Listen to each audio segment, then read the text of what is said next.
السلام علیکم ورحمۃ اللہ وبرکاتہ۔ امید ہے ناظرین آپ سبھی لوگ خیریت سے ہوں گے۔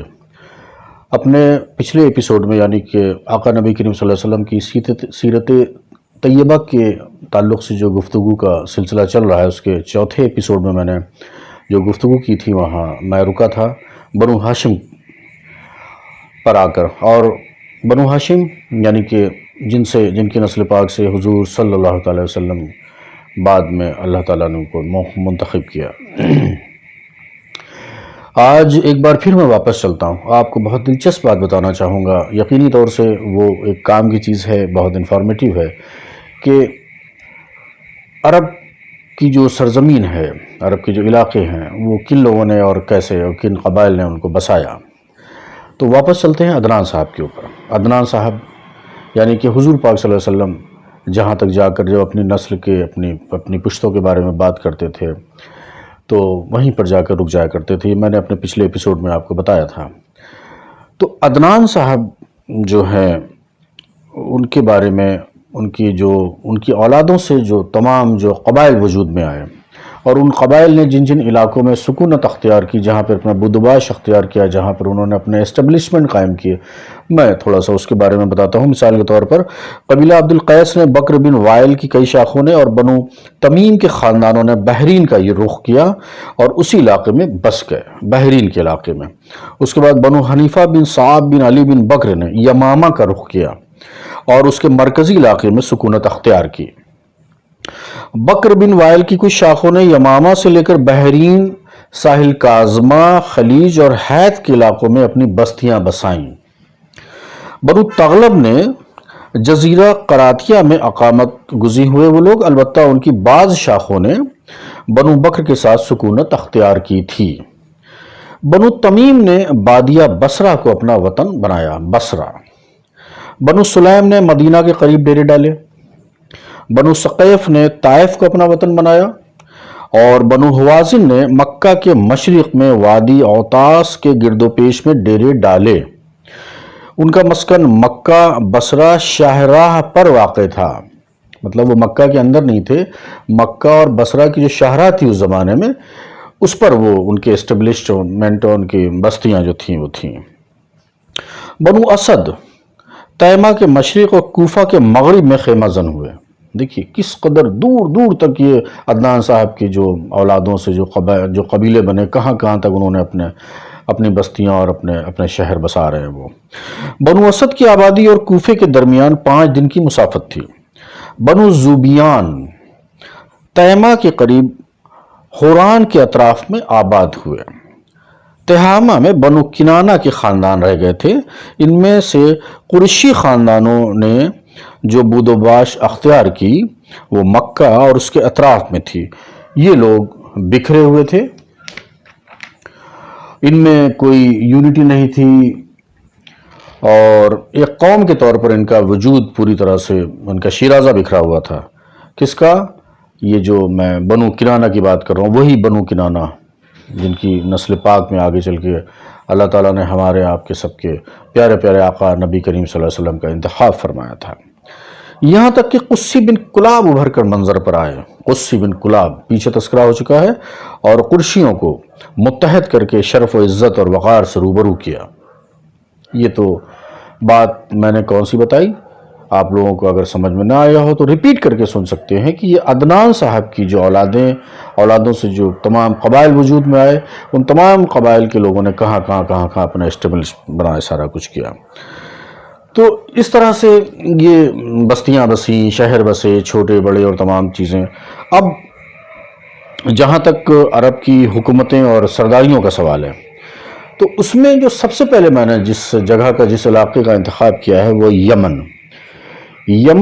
جیسا کہ آپ لوگ سنتے ہیں، جانتے ہیں یمن کے بارے میں، تو میں یمن کے بارے میں آپ لوگوں کو بتانا چاہوں گا کہ یمن جو ہے وہ 650 بیفور کرائسٹ، قبل مسیح، 650 برس قبل مسیح، قوم سبا کا جب عروج تھا، زبردست عروج تھا اس زمانے میں قوم سبا کا، اور ان لوگوں نے یمن اور اس کے اطراف میں بڑی بڑی حکومتیں قائم کر رکھی تھیں، عرب اور عرب سے باہر تک۔ اس زمانے میں یمن بہت ہی کلچرڈ اور ایک بہت شاندار ملک ہوا کرتا تھا. یہ بات ہو رہی ہے قبل مسیح عیسیٰ علیہ السلام سے قریب 650-700 سال پہلے کی، قوم سبا کے ذریعے سے.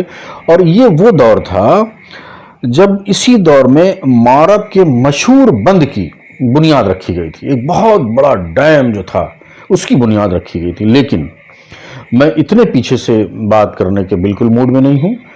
میں یہ چاہتا ہوں کہ حضور پاک صلی اللہ علیہ وسلم کے زمانے سے 200, 250, 300 سال پہلے کے دور کو لے کر میں چلوں، اور میرا خیال سے ہمارے ناظرین بھی اسی میں دلچسپی رکھیں گے. بہت زیادہ بہت اینشین ہسٹری میں جانے کی میں ضرورت نہیں سمجھتا ہوں، لیکن پھر بھی میں یہاں پر یمن کا تعارف کرا دوں آج کے کانٹیکسٹ میں کہ ریپبلک آف یمن اس کا نام ہے، جو کہ southern end of the Arabian peninsula جو ویسٹ ایشیا میں ہے وہاں پر اس قائم ہے.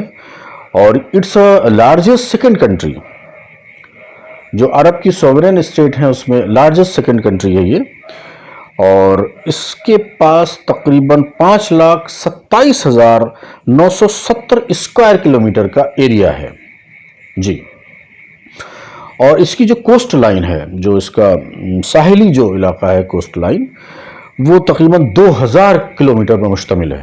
اور جہاں تک آبادی کا معاملہ ہے تو 2018 کے سینسس کے حساب سے، جو کہ ورلڈ بینک نے جس کو کرایا تھا، اس کے اعتبار سے 2,85,00,000 تقریباً یمن کی آبادی ہے. اب میں سیدھے آتا ہوں یمن اس دور میں جب یہ قریب قبل مسیح، تو میں نے بات کو اس کو ختم کر دیا، قریب 300 عیسوی سن میں، 300 عیسوی سن.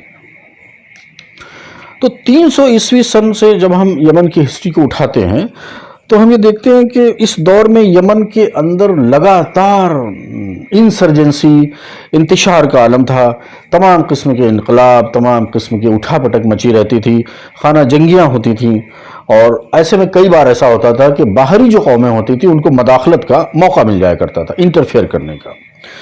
اور ایک وقت ایسا بھی آیا کہ یمن کی آزادی ہی خطرے میں پڑ گئی اور رومیوں نے عدن پر قبضہ کر لیا. اور اس کے بعد پھر انہوں نے کیا کیا کہ حبشیوں کو آگے بڑھایا، اور ان کی مدد سے پھر حبشیوں نے حمیر و حمدان کی باہمی رنجش کا فائدہ اٹھایا. حمیر و حمدان وہاں کے اس وقت کے جو رولرز تھے، ان کی جو باہمی رنجش تھی اس کا فائدہ اٹھایا.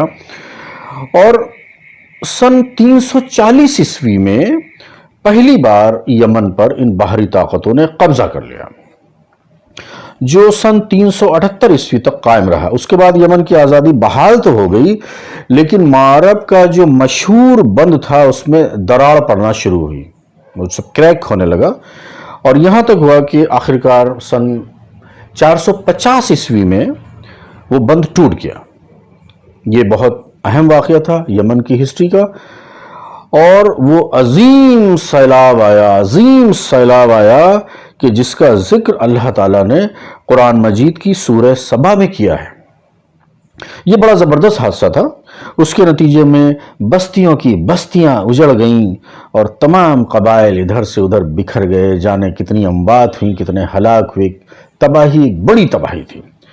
پھر سن 523 عیسوی یہ جو بند جو ٹوٹا ہے وہ کب ٹوٹا؟ 450 عیسوی میں یمن کے اندر. پھر سن 523 میں ایک سنگین حادثہ پیش آیا.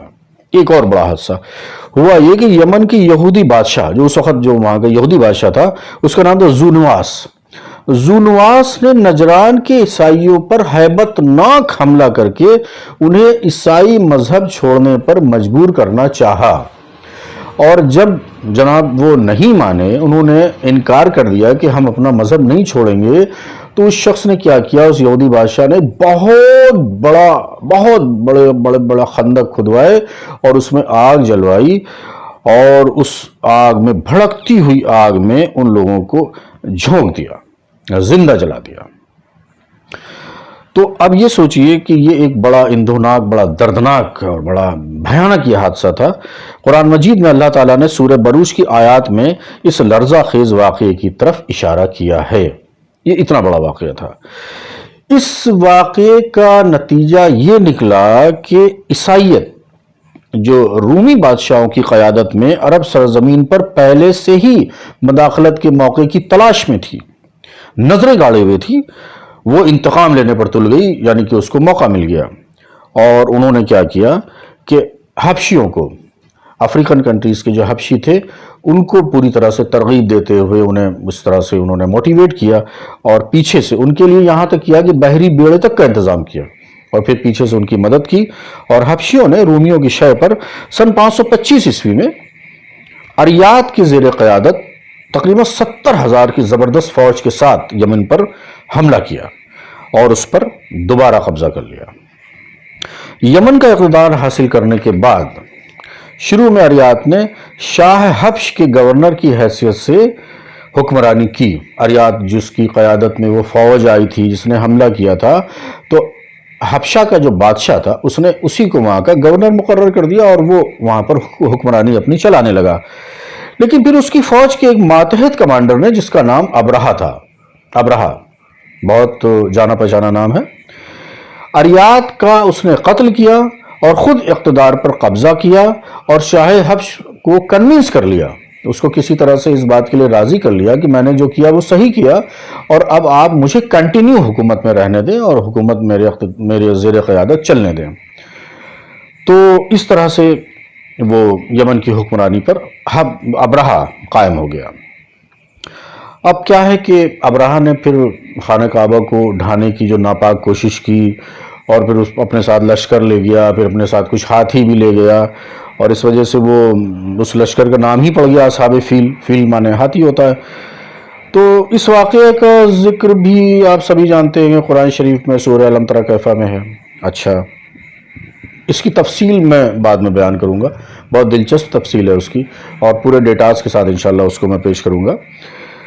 تو اب یہاں پر یہ بتاتا چلوں کہ ابرہہ کا کیا ہوا یہ کہ ابرہہ کی فوج جیسا کہ آپ جانتے ہیں کہ وہ ابابیل اور وہ کنکر اور اس طرح سے وہ بھوسے کی طرح ساری فوج ہو گئی، اور پھر کس طرح سے ابرہہ بھاگا اور بہت برا اس کا حشر ہوا، بالکل سمٹ گیا، سکڑ گیا، برا حال ہو گیا، مر گیا، وہ میں بعد میں انشاءاللہ بتاؤں گا۔